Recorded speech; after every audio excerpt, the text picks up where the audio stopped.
interrupt you. I'm just telling you this right now. I want to do anything I can to cooperate in this investigation. Tell me what you need. Tell me what you need. Well, like I said, I need to know that you haven't sold or tried to sell that tape to anybody else. Can you tell me that?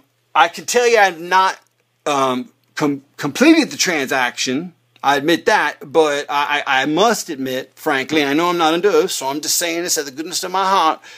I haven't entered into preliminary negotiations for the material. Who has the tape? Excuse me? Who has the tape? Well, I have a copy of the tape, and I will forward right now. If you give me an email, I will have it within 4 seconds. So you have everything I have. So let's just stay friendly here, because Who has the original tape? I don't know. I don't know who sent it to me, and I say that with the God's honest truth. Think of this, Special Agent. Here's the angle. Someone sent it to me with the hope that I would be able to exploit it into the distribution media, whether it's MTV. Did you make any copies? I did receive through FedEx a copy of this material, 9 hours plus of raw material from their last hours at that graduation party. Did you make any copies after you received No. the footage? No, I have not. I have not. But what I have done is told people in the industry about the existence of this, because to me it still could be a Blair Witch thing where it's all fictional. I just don't know. Well, it's certainly not a crime for you to tell anybody about it. But from this point forward, you'd be doing yourself a favor if you wouldn't tell anybody else about this. Because right now, this thing has the potential to really ruin your life. I mean, if you want to be in a position where just the fact that right now the tapes in California could change us from being a New York investigation into an interstate FBI situation. And let me tell you something, the feds don't mess around. I didn't ask for the tape. So the tape was sent to me, and to be honest, I was about to report it, but when you get so many tapes from filmmakers trying to do a Blair Witch, you can't report ever fake. The biggest movie ever made was Paranormal Activity, and it's a fake, faux footage, found footage thing. It's a genre unto itself. So when I get tapes like that, if I called the cops I'd be calling the cops every day. So here's what I got to understand. After watching the tape and seeing the deaths and it all putting it together, I realized I was in too deep. I was about to call you, boss. If I was trying to hide this, I would not try to shop it. And I will give you everything. You get me I'll get you right now my people on. So they will give you all the information to how to get in touch with us. We will send you digitally everything we got. And let's touch base soon, because I'd like to know where I stand in all this, because my reputation's at stake. I'm sure by now you know that the footage you found is real, correct? Mr. Lee, this is Bo Broussard. I'm actually with the New York Attorney General's office, and I'm giving you a call in regards to some found footage you may have in your possession. I suppose, since I've been in this business a lot of years, sir, and I'll admit, when this thing came in anonymously, you must know by now that it came in anonymous. And we still don't know who it came from. But yeah, this was some material that the best of us, the most professional among us, we still don't know what to make of it, heads or tails. And we were about to call you. I got to tell you, we weren't trying to pull any funny stuff, but we just didn't know what we had. Yeah, they're always about to call. Let's go back to the tape, okay?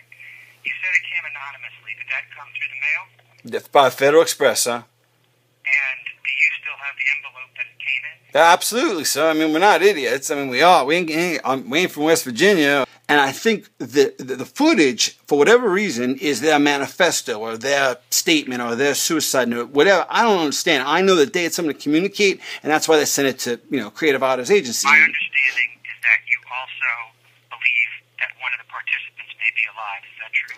That is new information we just received. Basically, after watching some of this footage, we found out that one of the individuals was rejected from a marriage proposal and humiliated by the fact that this woman who he had asked to marry, who accepted it and rejected him,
the next big thing had this had gone according to plan. I mean, they're not getting the credit, that I think they are, that is, owed to them. If had they stayed alive, they would be reaping the benefits of what's going on right now. The following audiovisual exhibits are pertaining to a special investigation by the FBI. But when you're at a party, there's nothing that's private. There is no privacy at parties. The house is so big, the family living inside didn't even know there was a fire until the alarm system sounded and alerted firefighters around 2:30 p.m. The Canadian renters got out safely with their pets. Firefighters worked for 3 hours to contain the fire. Just a tough fire. It was a slate roof, trying to get through the roof to get to the fire, and the fire was underneath it real heavily. And it's just hard to put out a fire that contained with that much heat. Current owner Gerald Badoff was trying to sell the French chateau, which was called Bloomfield Estates. The home with its high ceilings and beautiful ballroom was built in the 1920s by a wealthy Philadelphia industrialist as a wedding present for his daughter. Yes, this is Brandon McCarthy of the British News Network reporting from the great city of Manhattan, New York City, New York. June the 1st, apparently the Westchester coroner has confirmed now that 18, in fact, are dead. 18 bodies have been found at the tragic inferno of the graduation party, as the national media has called it. The actual audio of the call 911 has just been released. On June the 2nd here, the day after the tragedy, we have now discovered through MSNBC that the South Carolina senator, the incumbent of 3 terms, Republican senator, actually has a daughter who is actually amongst the dead. I guess I do need to get to the hook. There is one thing that makes this special, and it's something that I think the city, this town, no one's ever seen something like this before. And if you would just do me the honor of clicking on the, if you look at your email and pull it up right there on that screen, I got a link right there on the subject line. You just click that. It's going to take you to a page, a YouTube page, 22 seconds. Just watch that, and it'll give you the answer you're looking for right now. I have it right here. All right, pull it right up and get back to me after you click it and watch that shit. I think you'll be quite entertained by it. I will.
Okay, I'll wait right here. Have you seen it, sir? What do you think? Ain't that a game changer? I mean, ain't that a game changer? Can you believe them boys and girls went down like that? They all died. They died burned alive. That's how they died. Are you saying every one of them? How many were there? Well, it was about 18, and that wasn't all of them. It turns out a couple of them had left the party for unrelated reasons, and it seems as though. We know for a fact that they were home and they were burned alive. Oh, yeah, the bodies were found, and it was identified, dental records, correlated, the whole damn, shebangle. I mean, turns out one of these kids, it was one of the girls, she was the daughter of a South Carolina senator, Republican senator, and he's getting some federal investigation involved, because he wants to figure out. Well, I'm afraid he is Republican. But sir, the thing you have to it is too bad. It is too bad. But what he's doing, and it's good for the drama, is the fact that we'll be following this in a parallel sense to all these other kind of retrospective events. That you have to understand that this is footage, 9 hours of footage we have of these people's last few hours on Earth. Okay, that's just compelling television right there in and of itself. But then it's quite intriguing. It really is. It makes it. I cannot recall any reality show, so-called reality show, with death as a prominent feature. It's original, and I'm excited about it. That's why I brought it to you first, because I thought, you want to crack at something like this, because this is something that different. This is a game changer. This is a TV history kind of thing. But I'll tell you this, we got 9 hours of it. It is, yes, it is, as you said, a game changer. I do believe, and I cannot believe I'm saying this. I know how I won't say the word cynical. I will say educated and realistic you are in your perception